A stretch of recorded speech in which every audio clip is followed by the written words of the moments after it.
آج کیوں ذلیل کے کل تک نہ تھی پسند گستاخی فرشتہ ہماری جناب نے.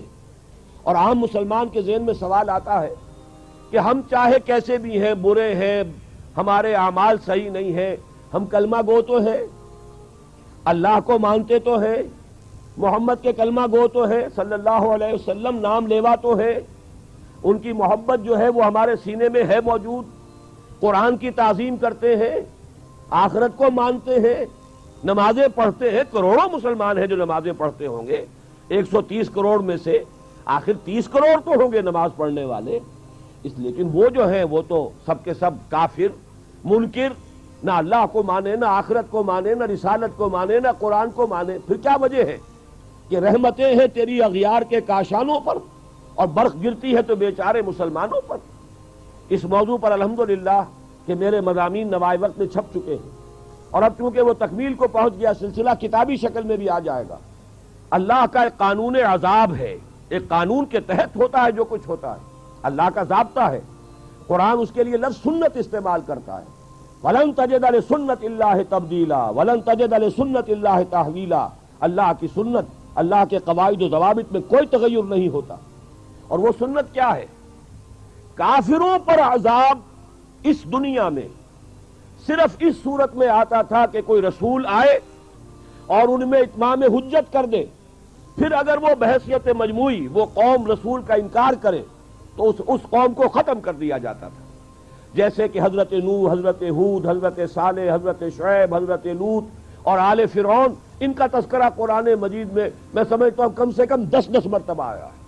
یہ میں بہرحال حساب کر کے تو نہیں کہہ رہا، میرا اندازہ ہے کہ 10 مرتبہ یقیناً ان 6 اقوام کا تذکرہ ہے.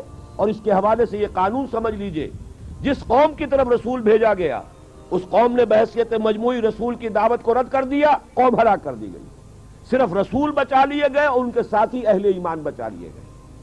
اب ظاہر بات ہے کہ اب تو کوئی رسول آئیں گے نہیں، لہذا اس نوع کا عذاب کسی کافر قوم پر نہیں آئے گا قیامت تک، اس لیے کہ کافروں پر عذاب کے لیے یہی قاعدہ ہے. اب جو عذاب آئے گا ان پر جو عذاب ہے وہ آخرت کا عذاب ہے. اصل عذاب تو آخرت کا ہی ہے نا، اصل زندگی آخرت کی ابدی زندگی ہے. یہاں تو کیا ہے، قوم نوح ڈوب گئی، ختم ہو گئی، 2-4 ڈبکیاں دی ہوں گی، ہر آدمی نے جان نکل گئی. عذاب کیا آیا؟ اصل عذاب تو وہاں ہے جو آخرت کا ہوگا.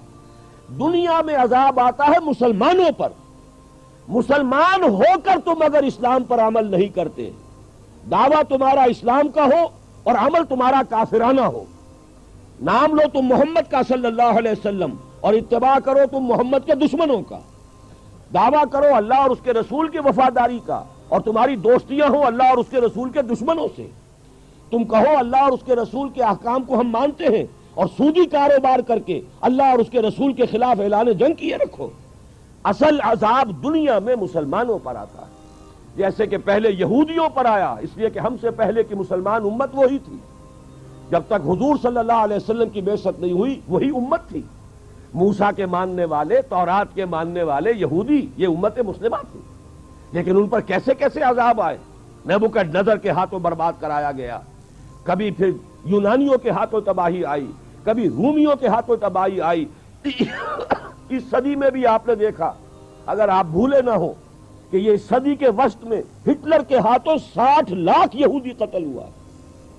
یہ کون ہے؟ اللہ کو بھی مانتے ہیں، حضرت موسیٰ کو بھی مانتے ہیں، تورات کو بھی مانتے ہیں، وہ تو مدعی ہیں اللہ اور اس کے رسول کے ماننے والے. لیکن یہ کہ ان پر جو عذاب آئے وہ آپ کے سامنے ہے. اسی طرح کا عذاب ہم پر آ رہا ہے کہ تم نام لیتے ہو ہمارا اور عمل تمہارے خلاف ہے. لما تقولون ما لا تفعلون کبر مقتا عند اللہ ان تقولوا ما لا تفعلون. کیوں کہتے ہو جو کرتے نہیں ہو؟ اللہ کے غضب کو اور اللہ کے غیظ کو اور غصے کو بھڑکانے والی ہے یہ بات کہ تم کہو جو کرتے نہیں. یہ ہے اصل سبب. اصل مجرم ہم ہیں، ہم دوہرے مجرم ہیں. ان کا جرم ایک ہے، انہوں نے انکار کر دیا، چھٹی ہوئی. ہم ہیں کہ جو ہر روز کہتے ہیں ایاک نعبد و ایاک نستعین، اور پھر اس دن میں 50 مرتبہ اللہ کا حکم توڑ رہے ہیں.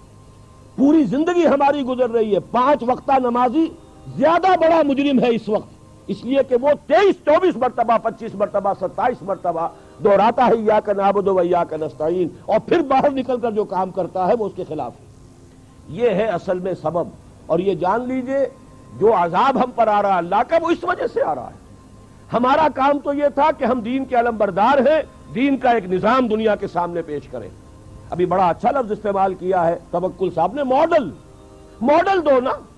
ایک انفرادی ماڈل ہوتا ہے. حضور صلی اللہ علیہ وسلم اپنی ذات میں ماڈل تھے، لقد کان لکم فی رسول اللہ اسوۃ حسنہ. لیکن حضور نے صرف ذاتی اور انفرادی ماڈل نہیں دیا، ایک اجتماعی ماڈل فراہم کر دیا، نظام قائم کر کے دکھا دیا. یہ ہے اللہ کا دین، یہ ہے اس کا سیاسی ڈھانچہ، یہ ہے اس کا معاشی ڈھانچہ، یہ ہے اس کی معاشرت، یہ ہے اس کی فیملی لاز، یہ ہے اس کے اندر تمام قوانین فوجداری اور دیوانی، یہ ہے یہاں پر قانون شہادت. یہ ہے سارا نظام. دیکھ لو، ٹھوک بجا کر دیکھ لو، یہ نظام ہے. جب تک وہ ماڈل مسلمان قائم نہیں کریں گے یہی عذاب کے کوڑے برستے رہیں گے. سخت سے سخت تر عذاب آئے گا. سبحان اللہ عدد ما خلق فی الارض سبحان اللہ عدد ما بین ذلك